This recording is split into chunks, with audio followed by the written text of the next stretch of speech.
Mesdames et messieurs, le voici, le voilà, le retour de Jujutsu Kaisen après quelques semaines d'absence. Il était temps. Je vous souhaite la bienvenue et vous invite à vous abonner, l'ascension vers les 500 abonnés avance plus vite que prévu. Sur ce, ne perdons pas plus de temps, générique.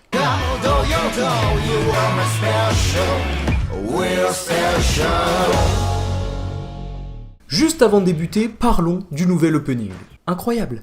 Je kiffe de ouf. Tu vois un plan avec tous les exorcistes en direction de Shibuya. Tu sens déjà la dinguerie, ça va être incroyable. La musique en elle-même est très appréciable, chantée par King Gnu, ou Nu, je sais pas comment ça se prononce, le groupe qui a fait l'opening 1 de Ranking of King. Bref, sur ce, parlons de l'épisode. Bon alors, épisode divisé en deux temps, et en vrai de vrai, ce que ça raconte est plutôt osef. Je vais pas mentir, j'ai pas grand chose à dire dessus. Même si la finalité c'est qu'on revoit le trio de Yuji avec plus de complicité et passant du temps ensemble, histoire de nous rappeler un peu la dynamique qu'ils ajoutent au récit et de revoir à l'écran nos héros. Et seconde partie de l'épisode, on évoquera Shibuya, disant que Maito et Geto ont un plan, quelque chose à faire là-bas. De quoi déjà nous mettre un peu l'eau à la bouche, on va pas se mentir. Également, on a le droit à la meilleure partie de ping-pong. On dit tennis de... Tu vas la fermer ta gueule! Entre autres, au début de l'épisode, Yuji veut aller se mater un film bien chelou, un bail inspiré de The Human Centipede. Nobara, elle s'en fout. Elle s'en carre le cul, elle ne veut pas voir un truc pareil. J'ai dit non!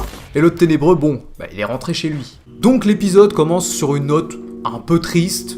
Tu vois qu'en réalité, ces personnes se fréquentent parce qu'elles y sont un petit peu contraintes. En tout cas, c'est un peu l'impression que m'a donné la scène. Même si au fond, on sait qu'ils s'aiment relativement bien, chacun préfère retourner à ses occupations personnelles une fois leur devoir accompli, et ça se comprend. Et alors là, on a un passage assez intéressant. Todo et Mei sont dans le bureau du proviseur de Kyoto, Gakuganji Yoshinobu. Ils y recommandent alors 5 exorcistes pour les faire monter en classe 1. Entre autres, la classe 1, c'est le sommet, mais genre vraiment. Le statut, le salaire, la difficulté des missions, tout change de manière radicale. Alors oui, la classe S existe, mais tout comme l'a dit le proviseur, la classe S est une classe à part entière. On y retrouve principalement des exorcistes qui peuvent représenter à la fois un danger comme être les plus forts des exorcistes. Un exemple très simple, Gojo et Yuta. On a alors droit à une petite partie de tennis de table à la Jojo. Todo est hypé comme jamais à l'idée de travailler avec son brother, sauf que la jolie miss qui s'appelle Mei va lui montrer qu'en réalité, il l'a dans le cul. Les exorcistes ne peuvent pas être les examinateurs de ceux qu'ils ont recommandés. Tu peux voir le dégoût sur le visage du mec, c'était un peu le petit moment rigolo de l'épisode quoi. On arrive donc à un moment... Bon, je souffle un peu quand même. Une meuf de l'ancien bahut de Yuji le kiffe en scred. Elle veut le revoir, donc Nobara et Megumi organisent la rencontre, etc. etc.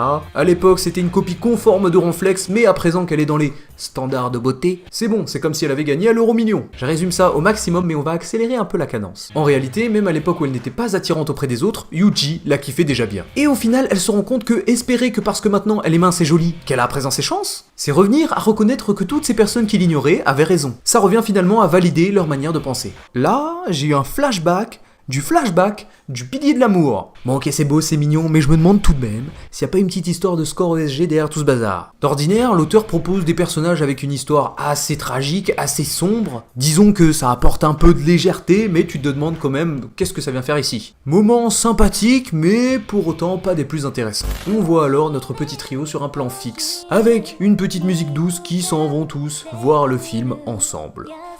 C'est beau, c'est magnifique, j'en ai les larmes aux yeux. Nous arrivons enfin à un moment plus intéressant. Notre petit trio est en mission pour interroger un supposé traître. Il y aurait 2 personnes qui communiquent avec l'ennemi, l'un serait plus haut gradé qu'un proviseur et l'autre ne serait qu'un élève de Kyoto.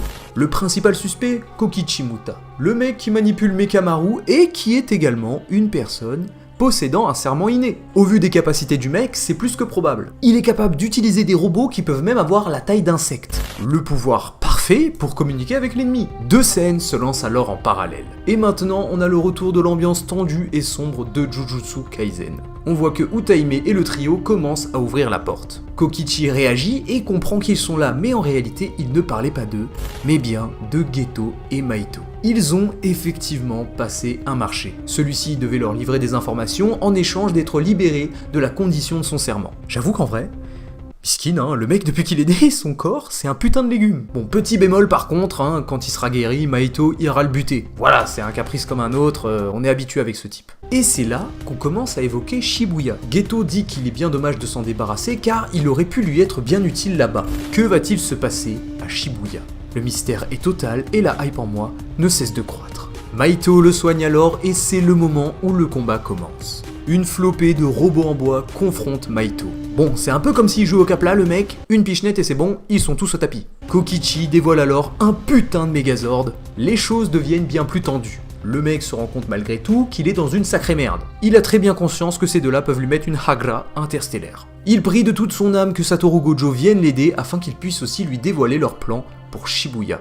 Alors en fait, le mec était gentil depuis le début. Il les a trahis, c'est un fait, mais de cette trahison ressort tout de même pas mal de bonnes choses. Lui de son côté, il a enfin un corps fonctionnel, et en plus de ça, il détient des informations pouvant changer le tournant de la bataille entre Geto et les exorcistes. Kokichi, à l'aide de son Megazord, balance alors un énorme rayon dévastateur, et paf!